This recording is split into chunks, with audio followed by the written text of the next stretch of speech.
Hello, ladies and gentlemen.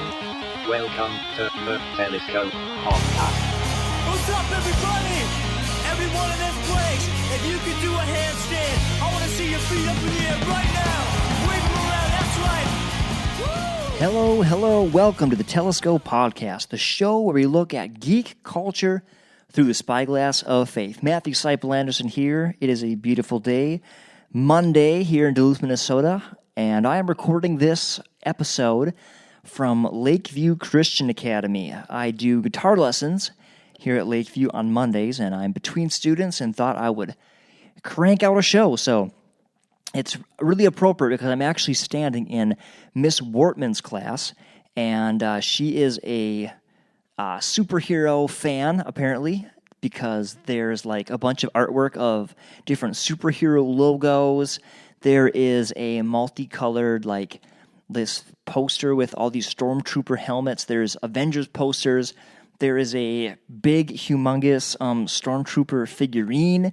There's Boba Fett artwork. There is a, like, mask of Darth Vader on the wall. So I'm totally in the right place. And Miss Wortman, thank you for letting me use your class. Although I don't think you had any say in the matter. I asked the principal, so went over your head. All right, well, let's get down to business. This weekend, last weekend, or I guess if it says Monday, so not this most recent weekend, but the weekend previous, I played a concert up in Virginia, Minnesota, and had a fun time at Alcott Park. And I was hanging out before and after my set, and I was talking to this rapper named True Serva.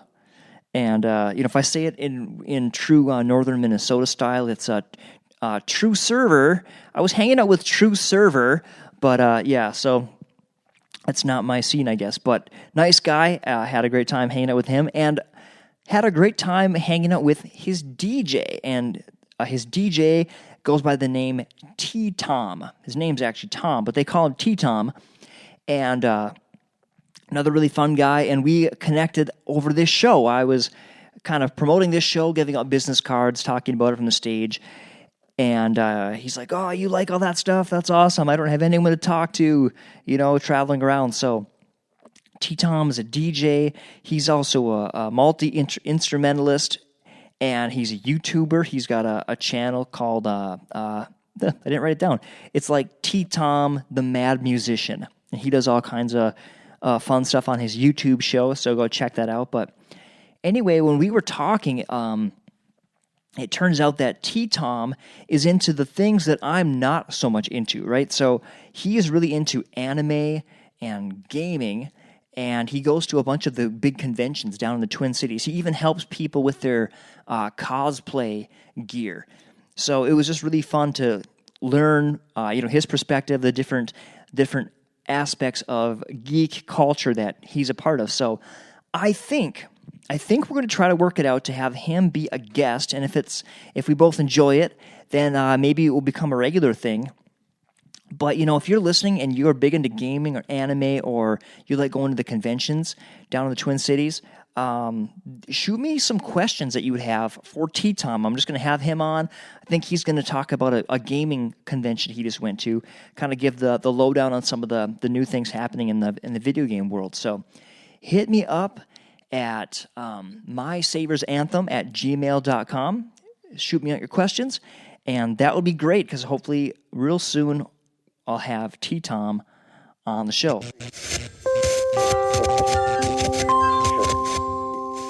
Well, those magical little chimes mean it's time for our science segment.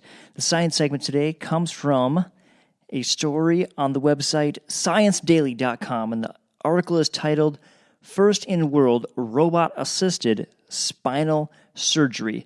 And since we're talking about Lost in Space in the feature content section, I thought it would be very appropriate to talk about a story of a robot operating on a dude. So here's the story. There is a guy in New York, and his name is Noah. And so Noah got into a car accident, and while he was in the hospital being treated for his injuries, they discovered that he had a very rare form of cancer that grows on the base of your skull, like right where it attaches to your spine. Yeah, it affects like 1 in a million people each year. Super rare and super deadly because most people don't catch it in time, and it's growing in a real vital area, and so it usually kills people. But so the car accident was quite fortuitous. Well, anyway, he opted for this new type of surgery because, well, the stakes were so high. It's a dangerous surgery because with a tumor in that location, if there's any mistake, it can cause paralysis and it can cause all kinds of other, side effects because there's all those nerves. And, it's like your brain, right? Like anytime there's a knife by your brain, it's not good. So this guy goes for this surgery. Now, check this out. This surgery is crazy. First, they go into the back of the neck, and a human doctor, goes in there and cuts around the tumor. And then they go in through your mouth. Through your mouth. I'm assuming you're asleep for this. That would be a little crazy. I don't think I could handle that. Could you imagine lying there awake with your mouth like held open by some kind of metal device while the robotical arms came down to cut through the back of your throat and remove a tumor from your spine? That's like something from a horror flick. So I'm assuming you're out for that, but that's exactly what happens. They go through your mouth using these robotical arms, and they do ultrasonic bone cuts. So what that means is they are able to cut through the bone without actually touching the bone, right? So it's really cool, really cutting edge stuff that they're doing. And so they remove the tumor and the piece of the spine that the tumor is attached to because they want to make sure and get it all, right? Like, you don't want to have this procedure done twice. This isn't like a wart, right? Like if a wart's not fully removed, you just go get it done again. Like this is like okay, we're going to do this right. So once that's done, then they use bones from your hip, and they use metal rods, and they rebuild the piece of your spinal cord not your cord, but your spinal bones, you know what I'm saying? The piece of your vertebrae that they removed, they rebuild it, put it back in, put you back together, kaboom, take a few aspirin until you're all healed up, and you're good to go. It's amazing. It's an amazing world we live in, and thank you, doctors. Thank you, robots, for saving this dude's life. All right, it's time to talk about Lost in Space. Well, sometimes when they are filming television shows and movies, they have to do what's called reshoots. And the Telescope podcast is in the middle of a reshoot as I speak because during my previous recording of this show, I set my cell phone on top of my audio interface. And my phone was, of course, constantly communicating with cell phone towers and satellite dishes out in outer space. And it resulted in a weird, like, buzzy, crackly noise being recorded by my Focusrite. So, yeah, a little outer space affecting a show about Lost in Space. It's actually quite ironic. Well, let's get into it. Here we go. Lost in Space. So, I found a really cool article on digitalspy.com that brought out a whole bunch of questions that are left hanging, hopefully to be answered in Season 2. So what I'm going to do on this show is I'm going to grab onto some of those questions, and I'm going to give my speculative answers. And of course, I'd love for you guys to join into the conversation on our Facebook page, My Savior's Anthem, Music and Podcasting, or shoot me an email, mysavioursanthem@gmail.com. Number 1, what was the Christmas star? Well, we know for sure that it's not a meteor. That's what, the news media in the show was saying it was. We know it was probably an alien ship. For sure, it's, alien technology of some kind. Most likely an alien ship. Now, I think a more interesting question is, why did it come? And what's the story behind it? I think we'll learn. The second one, what's up with Marine's boss? That dude is creepy. He knows secrets about the alien tech that powers the Resolute. And for sure, he's going to be in more flashbacks. I think in Season 2, we're going to learn more about him. I'm hoping that they're going to bring his character into the present tense, and we'll get more of the story progressing forward. But for sure, he's gonna continue because he knows some things. So it'll be interesting. That guy was looking at his picture, and if he had some shades, he could definitely be an enforcer in the Matrix, saying things like Mr. Anderson. Actually, it'd be more like Mr. Robinson. All right, number 3, the alien engine. Why do the aliens or the robot aliens, whatever they are, why do they want it back so bad? That's a question I have. And I'm going to predict that it's more than just stolen tech. I'm going to predict it's, like a vital system or something more important than just a crashed spaceship. I'm going to predict it's more important than just a little bit of copyright infringement, intergalactic copyright infringement. I think it's more than that. It could even be something as important as like their coffee maker, right? Like they just can't live without it. Alien coffee maker. All right, bad joke. Moving on. What will the Resolute do? If you recall, the Resolute is the big mothership that the humans are trying to are using to fly to Alpha Centauri, the new planet that's going to be a paradise for them.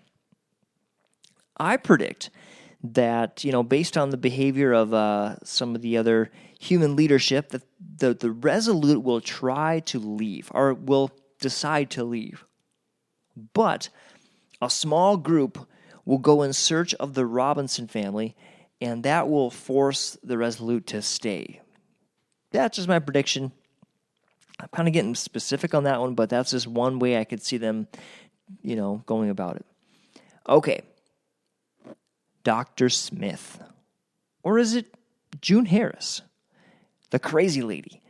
I saw a woman in public after I had just finished Lost in Space, and she looked exactly like this character, this crazy lady from Lost in Space. And it made me smile, and it made me shudder, because she's crazy. Well, I hope that she has a deeper connection to the some of the conspiratorial plot lines.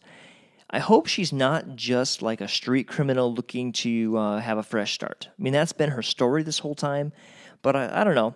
I think it'd be cool if there was something more to her. Or it would also be interesting if her sister had some connections. Remember, she stole her sister's place on that ship.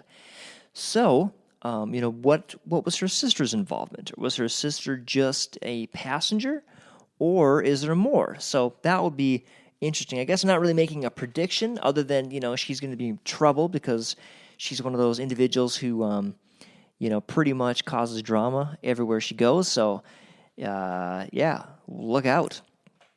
Finally, Will's arm. If you remember from the final episode, in the showdown between the robots, Will got this really gnarly burn, like injury on his arm.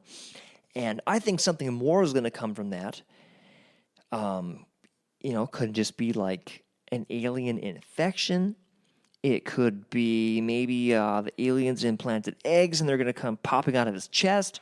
It could be what I think would be cool because, all right, if you recall, if you've watched the show, you should recall that at the end you also saw that this alien tech was growing. And that was pretty cool. It made you wonder, is it like living technology? Are these aliens like Transformers, coming from Cybertron or something crazy like that? And if that's the case, could it be that Will was infected with nanobot technology that's going to try to take over his body and or something? And is the family going to have to take him deeper into enemy territory in order to save him? It's going to be interesting to see what happens with all these storylines. They've definitely set it up for a killer second season. I'm really looking forward to it. And I think this is the perfect time to bring forth the telescope. Well, this is the show where we look at culture geek culture through the spyglass of faith. And in this last little segment here, I am going to bring some wisdom to your life. Proverbs 10:18 says, "Whoever hides hatred has lying lips." And Proverbs 10:21 says, "The lips of the righteous feed many, but fools die for lack of wisdom." And one more, Proverbs 27:6 says, "The wounds from a friend are faithful, but kisses from an enemy are deceitful." So why do I bring all those verses out? Well, one of the most interesting storylines through the Lost in Space, through the first season, was the story of the relationship between John and Maureen, right? The husband and wife of the series, and how, as the series progresses, you discover that they're basically estranged. They're basically hating each other. There's a lot of baggage, she despises the fact that he opted to stay in the armed service, and when she really felt like she needed him and his support with the family, and he despises her because he has learned that her plans were to take the family into space without him, and she was going to serve him divorce papers and just flee the planet, basically, and have a new life. And now they're together, lost in space, and so they're forced to confront, all their issues.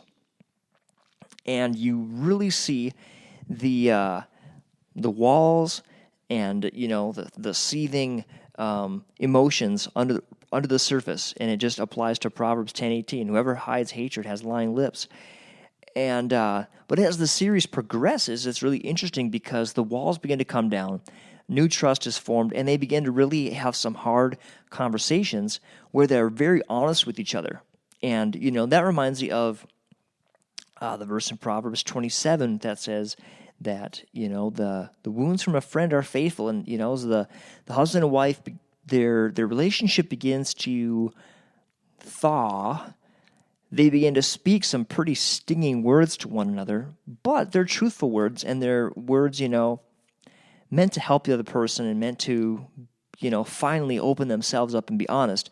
And it really makes a difference in their relationship. And finally, the lips of the righteous feed many, but fools die for the lack of wisdom. Those two end up being, the leaders of the survivors on that dying planet, and they end up really being heroes in the end. They end up really bringing their whole family back together. There's a lot of fractures within their family, and but it's that truth-telling that brings everybody back together, and it's one of the touching aspects of the show. And you can just see right from the words I quoted from the scripture that that's what God wants us to do. Our words can have such a huge impact on our relationships, and are you choosing to hide your hatred and be a liar, or are you choosing to tactfully, lovingly speak some stinging words, but hopefully, inside your heart, you've got the motivation to be loving and bring reconciliation and bring help. And so that's a good thing, So whoever hides hatred has lying lips. The lips of the righteous feed many, but fools die for lack of wisdom.